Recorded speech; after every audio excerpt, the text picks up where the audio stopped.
like a short Sasquatch or a British Bigfoot, I took to the off-road terrain to test out the NIKE Pegasus Trail 3 for you, my valued viewers. I shall give you my thoughts on the upper, the midsole, the outsole, and, of course, the most important value. There's also some running footage later on for you true enthusiasts, so stay tuned. Let's be having ya, as Delia Smith once said.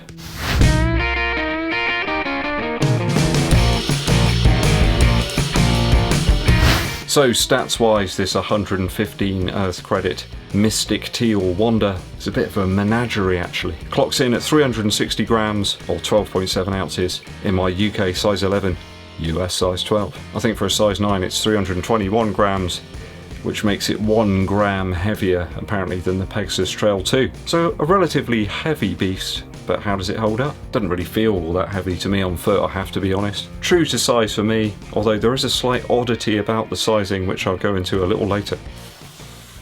Upper first. Upper-wise, I did find initially the toe box to be a little snug, only in terms of its actual depth though.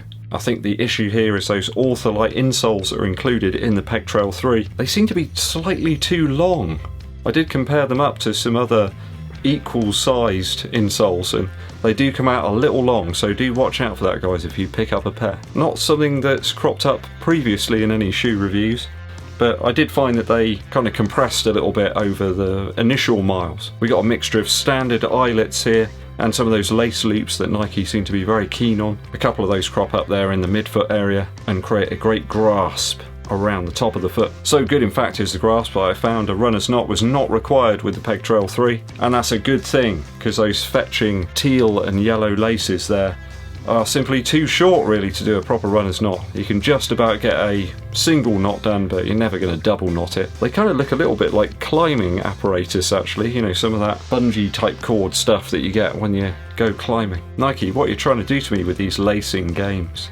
Very strange, come on. Make sure you get the tape measure out next time.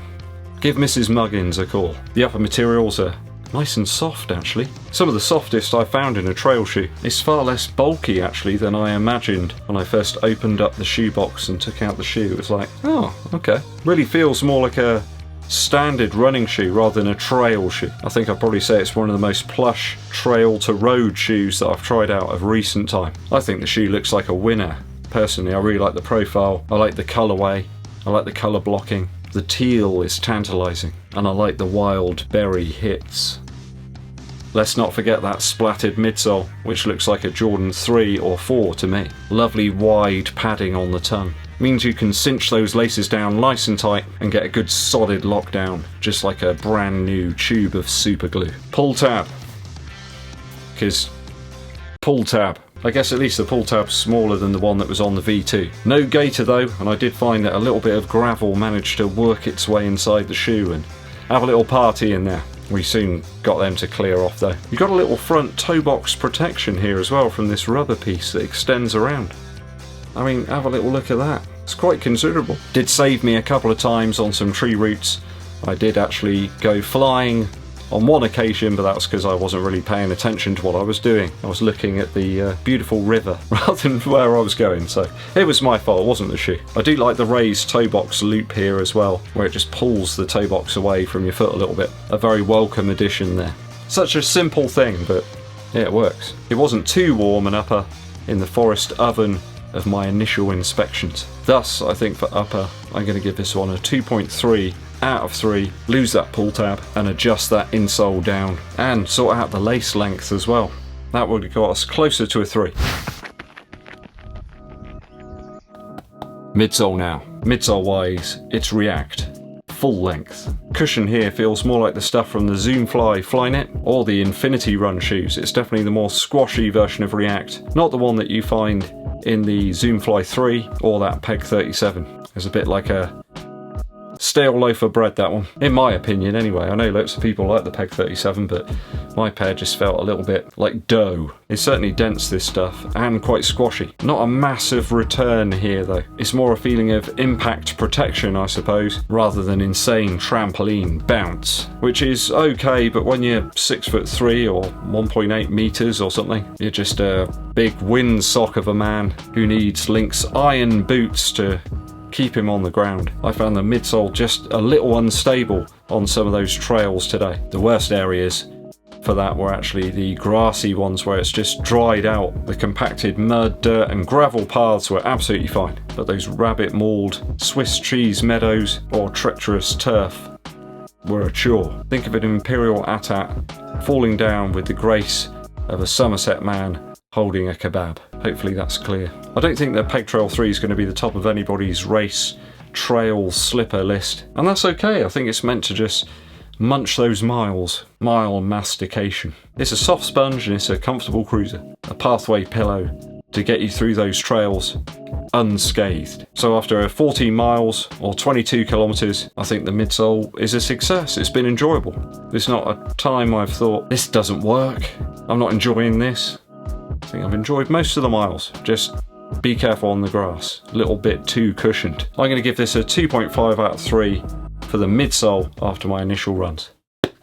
Outsole now. The Pegasus Trail 3 came. It saw and it tackled pretty much every type of terrain. The teeth here are very capable allies. They also don't feel wacky or out of place when you're running on road or concrete as well. And as such, it's a victory for versatility. There's a nice wide surface area here in the forefoot, and I had no issues whatsoever with traction, aside obviously from that squashy react. Just proved to be a balance issue more than a traction issue. The lugs themselves are like teeth that dig into the surface, and I found them to be much more up to the task, I suppose, than my efforts in the Terra Kyger 5 a few years back. They do extend right back to the heel as well, and it sort of juts out at the very end of the shoe, especially useful for some downhill action. Those downhills always demand a little bit more from you in the rear of the foot, and the Peg Trail 3's got you covered. Certainly one of the best parts of the shoe for me after my initial runs. Great grip on all surfaces. I'm going to give this a 2.8 out of 3 for the outsole. Let's talk value now. So I picked these up for 115 Earth credits directly from Nike. I think this one will appeal to those looking for a multi-terrain shoe, mainly for training runs. I don't think anyone's going to grab this to go racing in anytime soon. Actually, I can see lots of local runners picking this one up. There's quite a few people I know that really enjoy doing some trail work and some road work, and this one really does fit the bill. Some people like exploring the countryside, but also have to navigate some automotive arteries to reach them. Certainly a little more plush than the Innovate G270, and certainly a little cheaper as well. Fits quite wide here actually for a Nike. I know some people find Nikes a little bit narrow. You won't find that here in the Peg Trail 3, and I think it really knocks me out in terms of looks, but obviously beauty is in the eye of the beholder. Will that rubber hold up here on the outsole? Few Nike shoes for me wear all that quickly at all, but it's hard to say in honesty. Only time will tell. Quite a versatile shoe here though, at a very reasonable price, which I can see being a very attractive proposition to a wide cross section of runners. If you need a road to trail transformer, then the Peg Trail 3 might be for you. I'm going to give this a 2.6 out of 3 for value after my initial runs. So if I've totted up the scores correctly, that should give us 10.2 out of 12 for the Pegasus Trail 3 after my initial runs.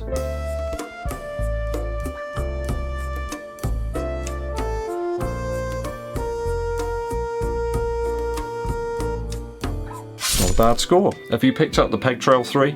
Are you thinking about picking it up? Have you used the Peg Trail 2 or the original Peg 35 trail?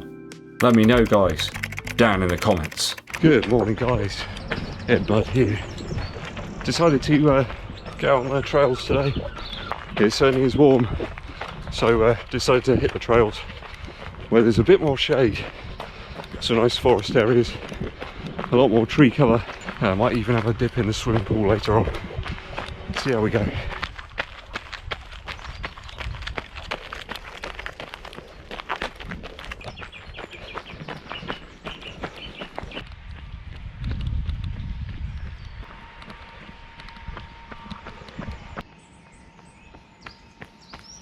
I think if you are looking for a shoe that can transition between road and concrete across the trails, works fantastically. It didn't feel weird or out of place on the road and concrete, and traction's pretty good here. Mostly quite dry though. There's only a few patches of mud and stuff here and there. It's the first time this trail's been dry for a long time. We had an awful lot of rain in May, Oh, nice to get back out here again. I did just go through some mud, and yeah, typical Nike trail grip on the mud, which is limited. Yet more lace shenanigans with these guys. Just too short, once again, for a runner's knot. Could barely even tie a double knot in them. Yeah, if you're a UK 11 or higher, might be you have some issues there. I don't know why these companies can't get it right. A simple thing, making sure lace length is appropriate. You guys must be sick of hearing me talk about how React is different in different shoes, but certainly the React in these is closer to the original Infinity Run and the Zoom Fly Flyknit as well. It's not like the stuff that's in the Zoom Fly 3. The plot thickens.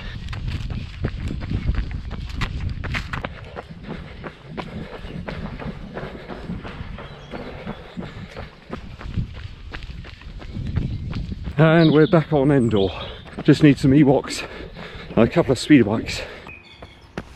A few of you have been asking me why I have been splitting up my mileage recently, so doing a bit in the morning, a bit in the afternoon. It's mainly because I feel a bit wrong, kind of leaving Mr. EDDBUD to do all this stuff in the mornings with little Fergus, you know, with the baby.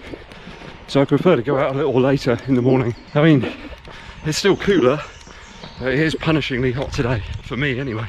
Yeah, so that's why. It's just because I just feel a bit wrong doing that. So just closing in on 5 miles now, and still the same feeling underfoot really. I think because the base is so wide, it just feels like my feet are on trampolines, and I just don't need that level of cushion out here. It's too much. Consequently, I feel a bit like a weeble, like I could sort of fall over at any moment. I couldn't resist heading down here a sec, although in fairness it could be a terrible idea because there's loads of stingers and all sorts down here.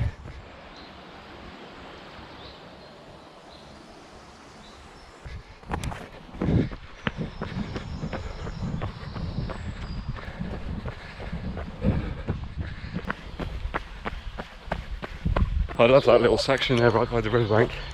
It's beautiful. This area is incredible really when you think about it.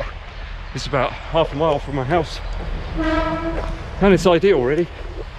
I think just need to get over here more often. Such a wonderful place to run. Juggling nickels and dimes, satisfied with the fish on the line. Neil Young, mellow my mind. This is my fish on the line, I guess. I just feel liberated and without worry, which is why I hope all of you guys do. All my friends, my family, we're getting there. We're getting there. Come on, up the hill.